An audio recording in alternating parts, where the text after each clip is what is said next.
शिक्षा में विनियोग। पहले हम समझते हैं विनियोग क्या है। इन्वेस्टमेंट, जिस धन से और अधिक धन अर्जित करे वह विनियोग कहलाता है। यानी विनियोग ऐसा अर्थोपार्जन है जिससे हम और अधिक कमा सकते हैं।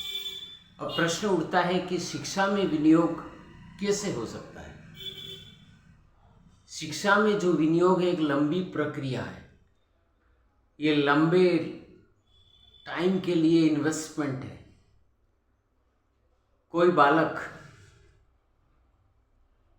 जब फर्स्ट से अध्ययन शुरू करता है और यूजी और पीजी करता है या फिर कोई ट्रेनिंग या प्रोफेशनल कोर्सेज करता है, तब तक उसका कोई रिटर्न नहीं है। आर्थिक विनियोग में क्या होता है, अर्थ जमा होता है और रिटर्न शुरू हो जाता है। शिक्षा में विनियोग का अर्थ है शिक्षा में विनियोग तो हो रहा है लेकिन अभी रिटर्न कुछ भी प्राप्त नहीं हो रहा है। तो जैसे सारे प्रशिक्षण योग्यता अर्जित कर ली जाएगी, इसके बाद हमें रोजगार मिलेगा, स्वरोजगार मिलेगा, आर्थिक संबलन प्राप्त होगा और अपने पैरों पर खड़े होंगे, जिससे हमारी आर्थिक स्थिति, हमारे आय के स्रोत बढ़ेंगे और हम रोजगार के लिए उपयुक्त हो जाएंगे।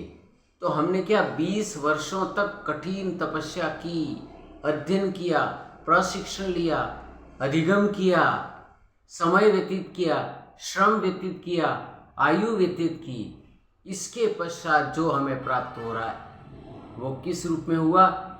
हमने जो बचाया था या विनियोग किया था उसका रिटर्न प्राप्त हो रहा है।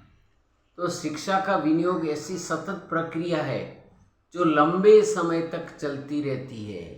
इस विनियोग का कोई नुकसान होने वाला नहीं, कोई चुरा नहीं सकता है, नष्ट नहीं हो सकता है। ये तो ऐसा विनियोग है, आप जैसा जैसे बढ़ाओगे वैसे वैसे इसमें बेनिफिट लाभ होते जाएंगे। क्योंकि सरस्वती के भंडार की बड़ी अपूर्व बात, जो जो खर्चे त्यों त्यों बड़े, बिन खर्चे घटी जात, ये ऐसा विनियोग है। इसलिए इसमें सततता, कंटिन्यूटी बहुत जरूरी है।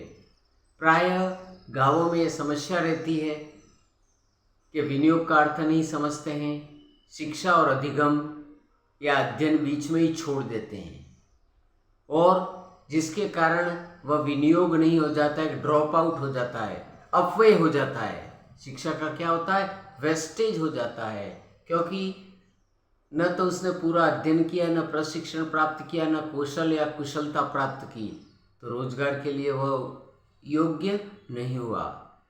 जिसके कारण जो भी प्रशिक्षण लिया जाए, जिसमें हम कुशलता प्राप्त करें, उसके द्वारा जो रिटर्न प्राप्त हो, जो हमने सीखा मानसिक रूप से, अपनी विद्या के द्वारा, विवेक के द्वारा, बुद्धि के द्वारा, कॉन्शियस माइंड के द्वारा, उसका जो रिटर्न प्राप्त होगा वही तो विनियोग है।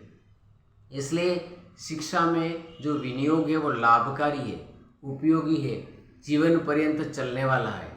इसलिए हमें विनियोग का अर्थ समझना चाहिए।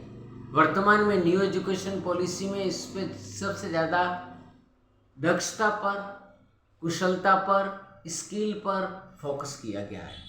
वोकेशनल एजुकेशन पर फोकस किया ताकि स्वावलंबी हो सके, विद्यार्थी अपनी दक्षता को, अपनी प्रतिभा को निखार सके और वह अपने पैरों पर स्वयं खड़ा हो सके, आत्मनिर्भर हो सके। इसका उद्देश्य ये है।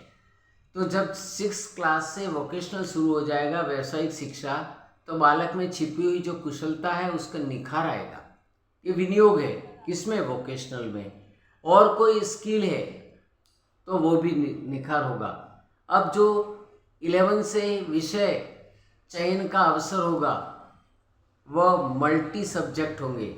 पहले क्या था, आर्ट स्ट्रीम में ले रहा तो आर्ट्स ही लेगा, साइंस है तो साइंस ही लेगा, कॉमर्स है। अब ऐसा नहीं है।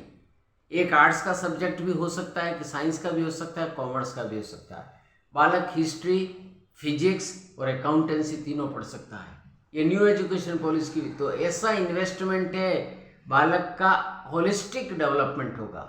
जो विनियोग का प्रक्रिया है अब जो अपनाई जाएगी वो holistic development of the child है। इसमें उसका सर्वांगीण विकास होगा, उस रोजगार प्राप्त करने के लिए अवसर प्राप्त होंगे।